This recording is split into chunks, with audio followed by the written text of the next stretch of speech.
Today I'm talking about budgeting, but budgeting for Christmas. Now, do you know how much you spent last Christmas? And do you know how much you're going to spend this Christmas? Today I'm going to show you a simple way of enabling you to budget for Christmas every year and only using one card.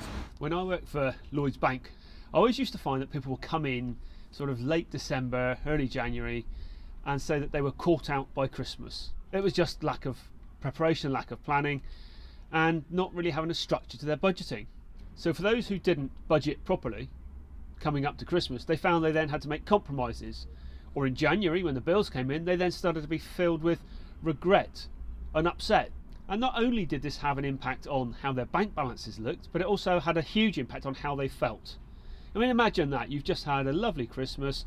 Yes, stresses and strains come with it, but then all of a sudden you have that anguish of, the budget, the money problems, and all the worries that go with it. And this is what people found on a regular basis. And so I thought we need to find a way to help people structure this issue and to prevent them from being regretful, fearful, and a drain on their mental energy once the Christmas was out of the way. How we do this is quite simple. So whenever you start your Christmas spending, use just one credit card and put every single item of your Christmas spending on that credit card, be it presents, travel, accommodation, food, drink, even down to the pickles, the Branston pickle and the box of liquorice alsorts, whatever it is, it all goes on this card as you build towards Christmas.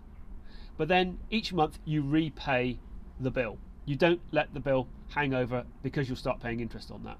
And this card you've only used for Christmas. Nothing else gets spent on it apart from Christmas stuff. You get to January, you then have a bill of everything you've spent throughout the last 3 months, 6 months, and you know how much exactly there is that you've now spent on Christmas for that year. We now divide that figure, and that's how much you can then save each month into a separate account to fund for Christmas for the next year. And repeat the same process next year, then you'll also know how much Christmas cost that year. And then eventually you can build this into your realistic ongoing monthly budget so that you know that every year Christmas is taken care of. You don't have to worry about funding it or finding money for it. It's amazing how many times we work with clients who are preparing their annual budget, their total expenditure, and they never put in anything about Christmas.